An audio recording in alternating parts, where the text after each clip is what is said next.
Polishing the paint makes a huge difference after wash full decon. But for an overall incredible look,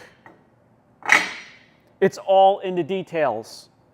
And that includes restoring plastic trim and even the black piano finishes that they put on vehicles. You know, I don't know why they insist on adding trim that's softer and thinner than the clear coat paint on your vehicle, which is already soft and thin and scratches like crazy. Well, this can really get bad, especially if you go through automated car washes or 5, 6, 7, 8 years of improper wash and Mother Nature. So for the overall look, I mean, it does look so much better already with this red polished up a bit. But for the overall look, we're going to have to go ahead and, you know, I mean, it's all in the details when it comes to this type of restoration. We do want to take care of these pillars. The A, B, and C pillars are this black piano finish, and they are beat up, and we're going to restore them today. So the paint turned out nice. Now we have to keep going. We have to give it an overall good look, and that includes the wheels, the plastic trim, headlights, taillights, bumper guard or grill guard, and also these pillars here. And you can see with the overhead light just how bad these things are beat up. Very thin plastic with a soft pigmented panel that is cleared. And that clear is very, very soft, very thin. This one back here is really bad. Well, for the overall look, we have to restore them as well. I just happen to have something laid out on the table here. We're going to pull out, and I believe I just did a video on the Rubis Uno Advanced. We're going to use that because it really doesn't take a whole lot of aggression to restore those surfaces and that material. And we'll team it up with a 3-inch polishing machine and a medium cut 3-inch foam pad. And that should do the trick. Now we are going to get some transfer. You may not want to use a brand new pad for that job, so maybe grab an older one, and you'll need to clean the pad between each pillar because it will pull up into the pad and clog the foam pads.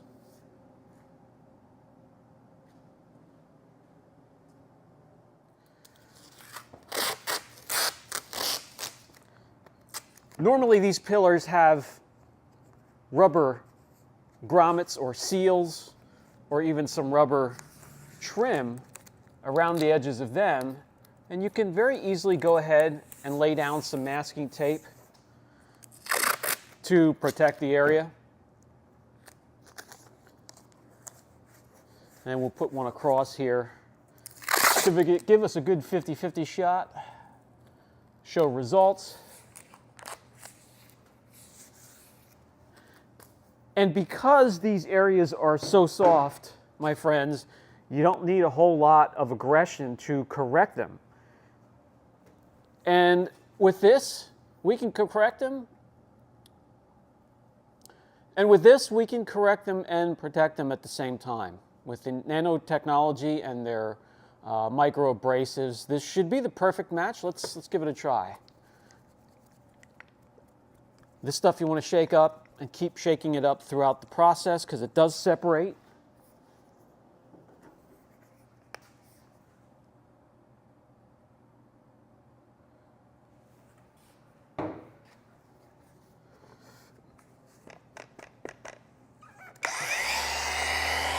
Spread out the polish. And then we'll do a quick trip up and back on this trim.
right, that should do it.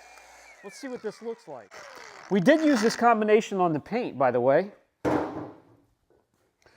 And the polish itself, you could surround yourself with a whole bunch of different types of pads, from wool and microfiber aggressive all the way down to a gloss pad and everything in between. And you could take care of a huge percentage of the work with that combination. That looks good.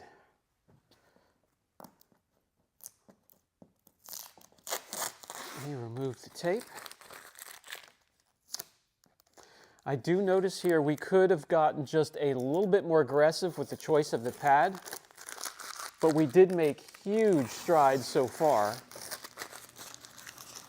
Let me bring you in and show you. You could see that already though, I'm sure.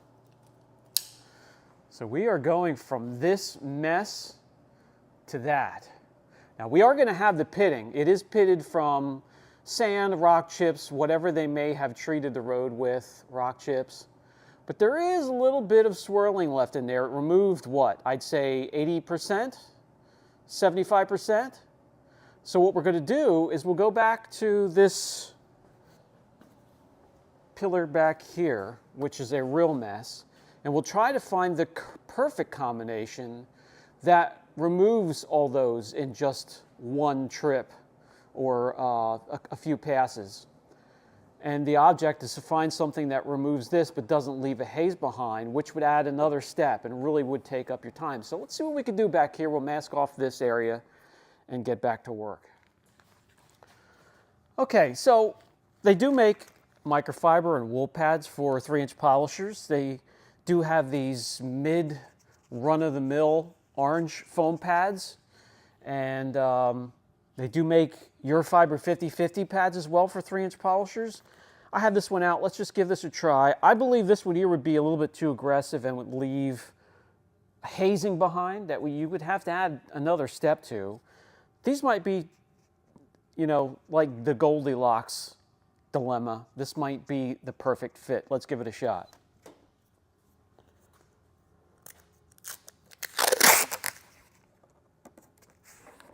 And just like we did up front, we can also protect surrounding areas. I'm not worried about the paint here. We're not going to get that aggressive.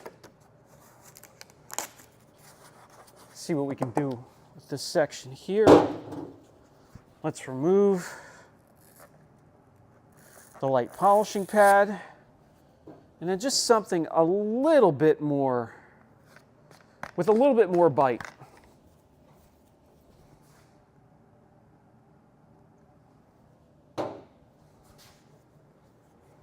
Grab my towel all the way up here, and we'll just set that there.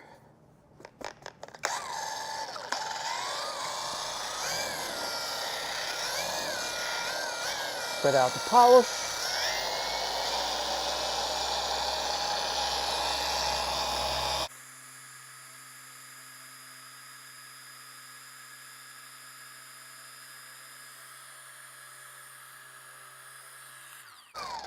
You get a little bit on there. This pad was bone dry. You need to prime it, especially with this product. That's much better. There we go.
Okay, we made huge strides.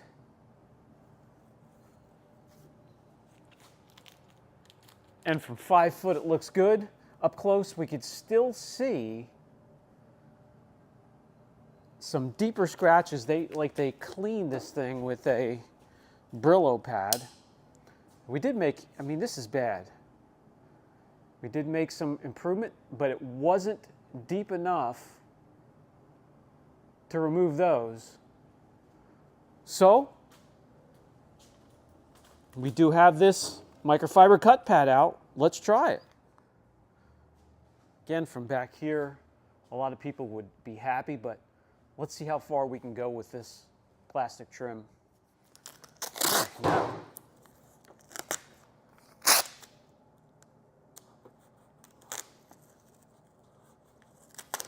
we'll tape off this bottom part, and we'll leave an overlap here. See what that looks like. This is an Americana Global microfiber pad for the 3-inch polisher.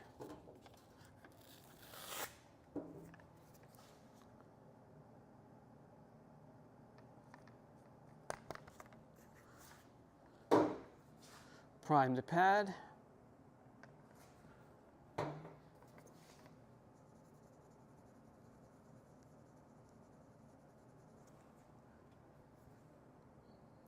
Put some more product on there. Now we're all set.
Okay, we could see a difference. Still not perfect, but now as a whole, if you're just walking by it, it looks fantastic.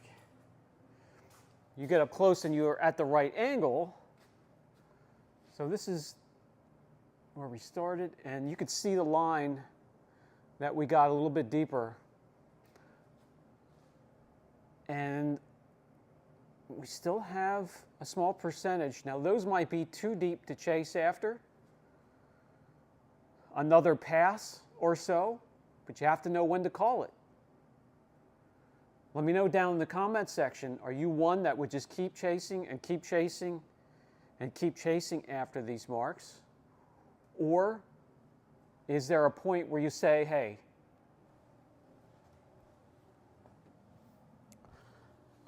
not perfect, but it looks so much better? Let me know down in the comment section. I'm in the mood to experiment.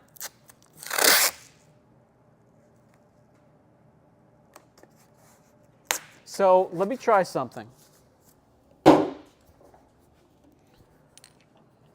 Load up the pad with the Uno Protect, and let's just add 2 small drops of 3D1. I recommend exploring with this, mixing compounds together. It can work and give you fantastic results.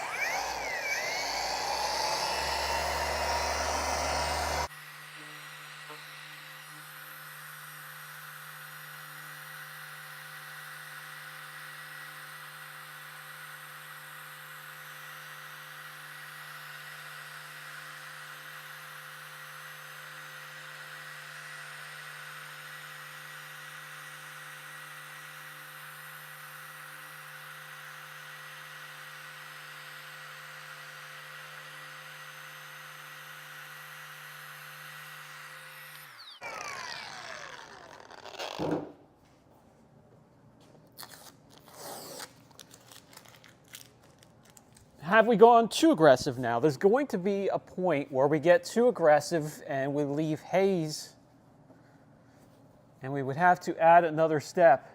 I gotta tell you, I think that's the combination right there. And this is the part we corrected.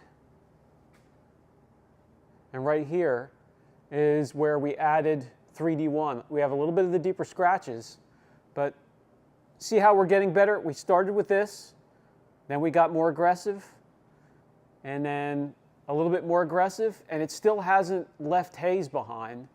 So I believe 2 passes with the Uno Protect and 1 or 2 drops of 3D1, and you would have your combination. That's what it's all about. It's all about experimenting, having fun, finding what works for you. Each car is going to be different, and test panels.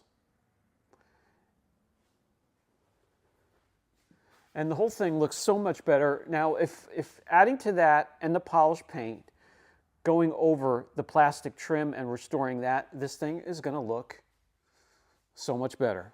Oh, test spots. Let me know down in the section. How many test spots I normally do 2 to 3 test spots to start out with something that's not aggressive at all and work my way up to find the perfect combination of what works on the surface that I'm trying to correct for that particular day. Let me know down in the comment section, and I'll catch you in the next video.